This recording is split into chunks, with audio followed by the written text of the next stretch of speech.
It's genuinely insane the way a lie will last, as long as everybody just continues to pretend.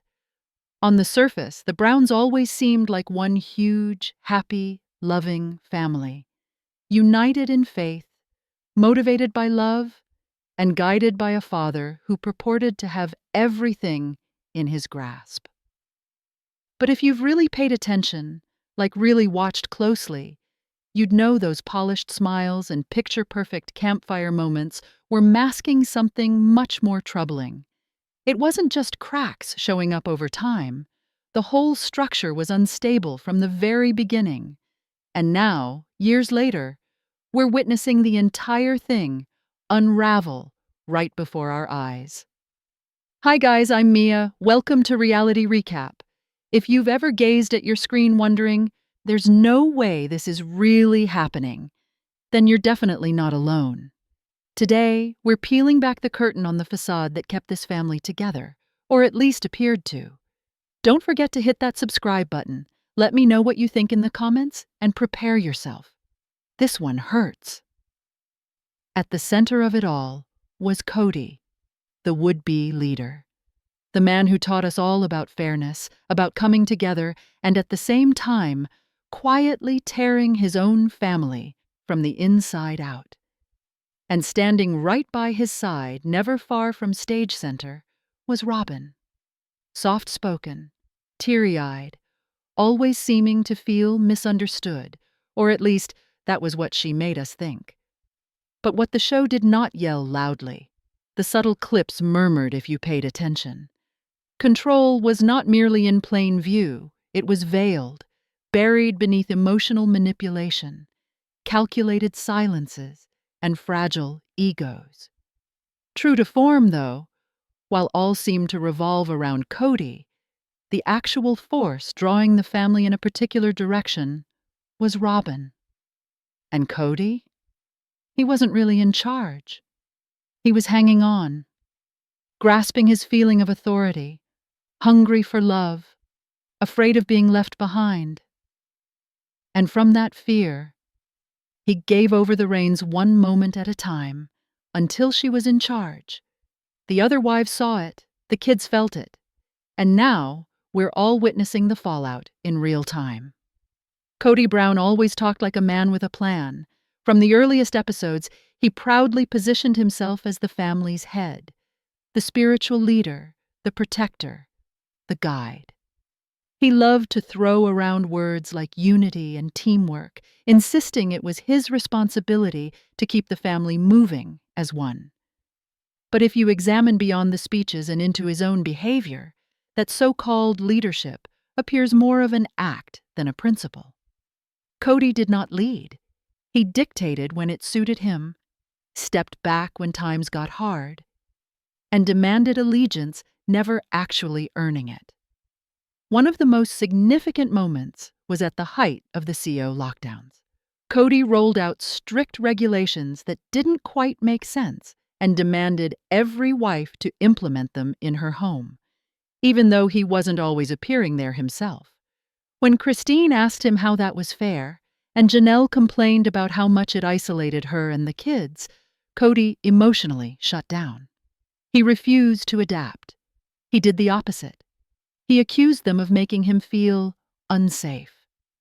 That word, unsafe, became his defense mechanism. Whenever one of them called him out, he would hide behind buzzwords. But true leaders don't hide behind buzzwords. They listen. He didn't. And who could forget how he behaved when Christine told him she was leaving? Instead of taking responsibility for years of emotional abandonment, Kody went into full-blown ego crisis. He called her unfaithful. He referred to it as betrayal. But it wasn't about heartbreak or losing a partner. It was about someone being brave enough to leave the system he had created. He couldn't control her anymore, and that destroyed him. Then there's Mary. And that relationship was even more heartbreaking. Decades of increasing estrangement, allegations of cheating, and the infamous catfishing ordeal. Nevertheless, Mary remained. She craved a bond. And Kody? He came on camera and outright stated there was no relationship anymore. but still wouldn't let her go with dignity. He didn't want her, but he didn't want her to leave either. Why? Because to Kody, losing a wife wasn't about love. It was about losing a status symbol. He required loyalty from Janelle, but provided none in return. When she began to stand up for herself, his response was telling. He was shocked, as if her speaking out was a personal affront. That is not what a true leader does. That is what someone with a fear of losing control does when the individuals around them actually start waking up. The truth is, the only thing Kody ever really guarded was his ego. His definition of leadership was not about leading a family. It was about maintaining a public image. And one by one, the women who once had faith in that image have started to realize that it is indeed an illusion. When Robyn initially joined the family, the dynamic shift didn't occur overnight, but it was impossible to overlook. Initially, she played her part to a T, reserved, tearful-eyed, always appearing slightly misunderstood. She had once spoken of herself as the outsider, simply a woman trying to fit in, trying to get accepted into the sisterhood. But then it became clear that it was not only Robyn looking for her place in the family was molding itself around her. And Kody? He was not just infatuated, he was reconstructing his entire world so it could revolve around her.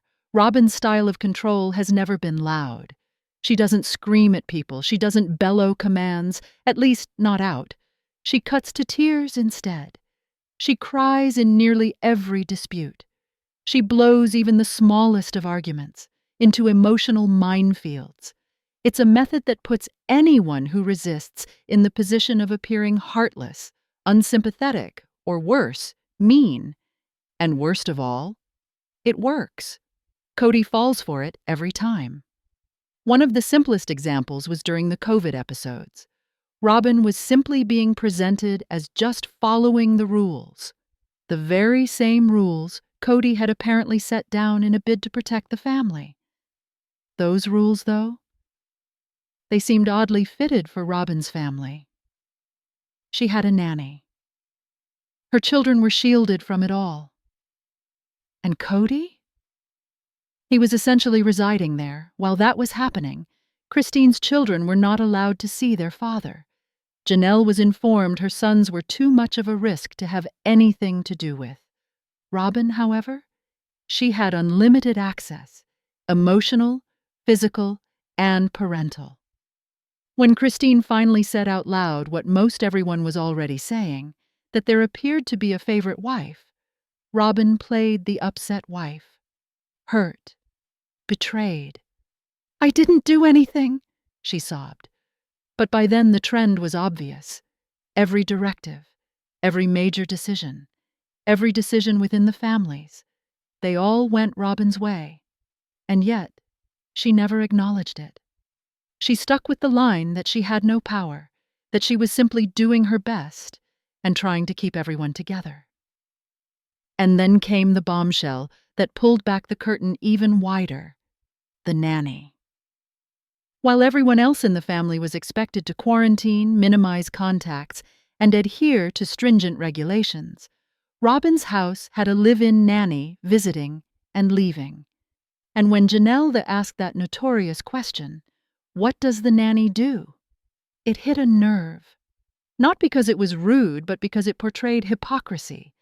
Robyn's face fell into another well-timed emotional breakdown, and cue to cue, Kody went into defense mode once more. Even the kids were not immune to this disparity. Solomon was often seen wearing headphones, isolated from any adult interaction, whereas the rest of the children had to listen, absorb, and learn to deal with adult stress. And Ari, the youngest of them all, seemed to have no limits at all. But it wasn't liberty, it was indulgence. Whenever life got tight, Robyn's automatic move was always the same: misunderstood, victim, just wanting the family to stay together. But here's the thing. Robyn wasn't attempting to fit in.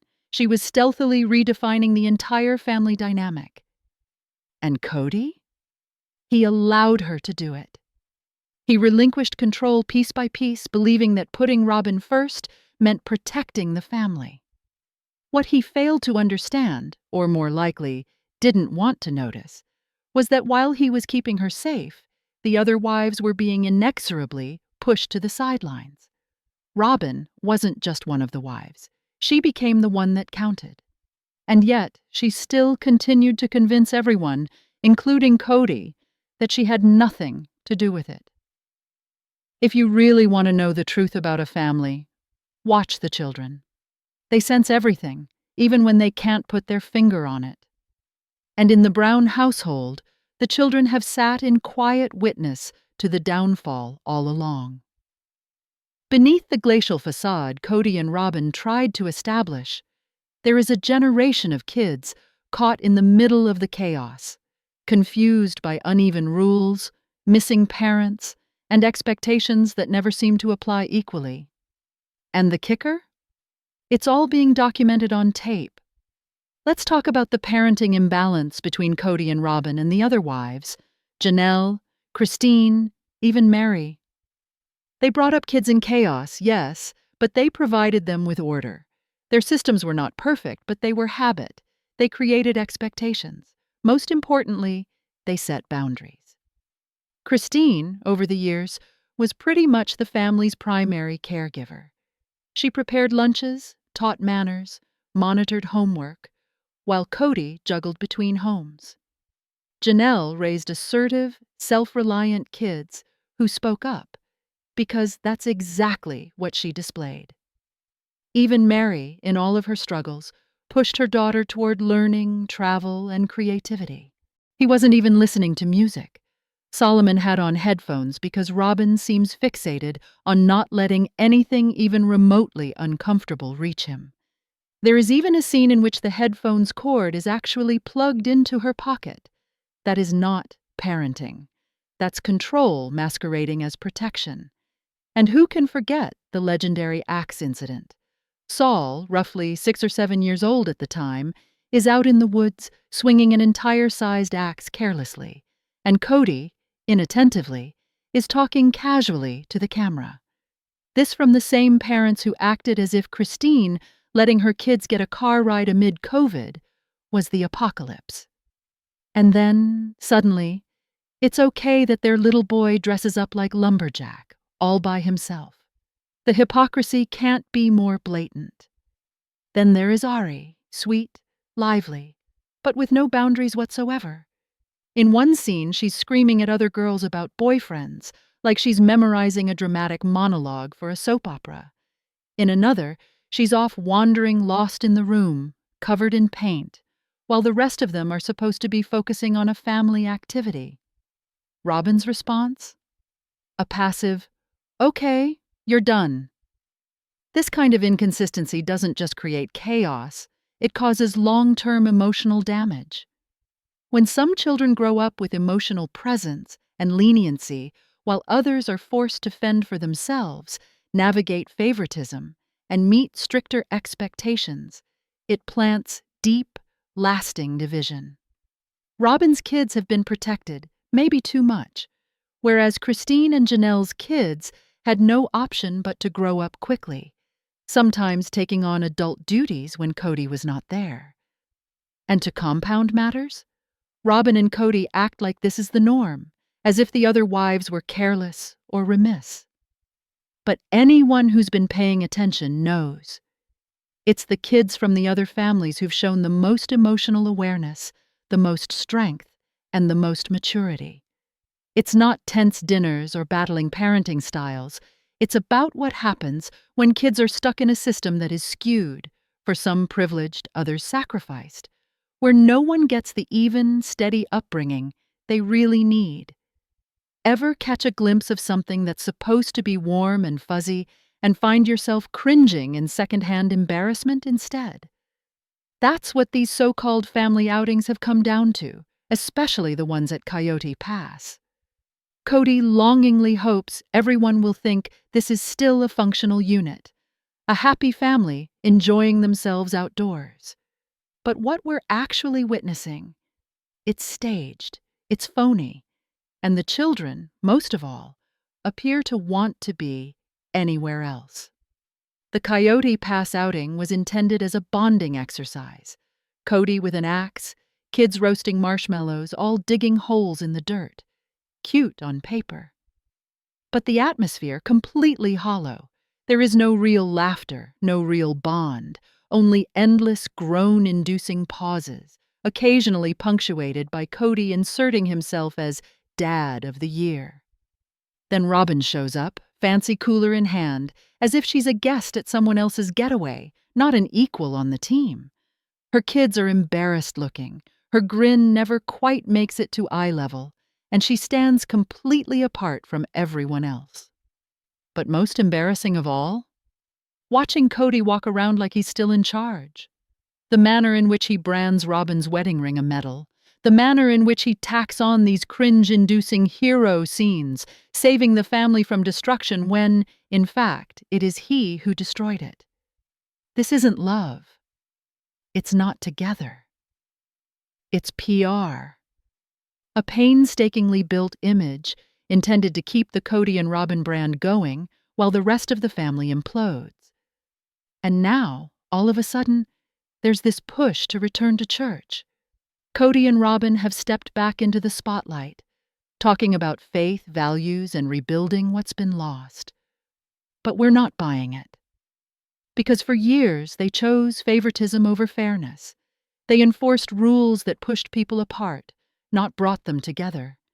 And now that the rest of the other wives are gone, they're trying to recreate history, one church pew at a time. Even their on-screen affection doesn't ring true. Holding hands, whispering sweet nothings, honeymooners' behavior. Behind the scenes? Kody is melting down. His relationships with the other wives are gone. His kids are keeping their distance. And Robyn? She's still playing the I'm just trying to hold the family together card while benefiting from every burned bridge. This isn't a romance. It's damage control. What we're watching isn't family unity. It's a performance. And while Kody and Robyn desperately cling to the illusion of togetherness, the rest of the family has already moved on. The facade is crumbling, and under it all, what is left are two people still selling a fairy tale, one that no longer anyone believes. At the end of the day, the scripted moments with the family, the fake smiles, the ever-changing rules, and the perpetual effort to maintain an image already coming apart, it's the children who carry the real toll. They're the ones who are growing up in a narrative that looks shiny on TV, but has been nothing if not a disaster off-screen. Not the marshmallows, not the ring flashes, not the compelled bonding around fish ponds. None of those build a lasting family. Because you can't build something real on fear, control, and obvious favoritism. You can't say it's unity when it's only being held together through silence and sacrifice. And you certainly can't say you're a leader when your top priority is how you look, not how your family is feeling. Now, I want to hear from you. What were those moments that surprised you? When did you first sense the shift? Leave your comments below. I read every single one. This space, this community in this moment is where truth lies. Thanks for sticking around with me today. I'm Mara, and this is Reality Recap. If you haven't yet, go ahead and subscribe and tap that little bell so you never miss the next breakdown. Your support means the world, particularly when facing the truth isn't always easy.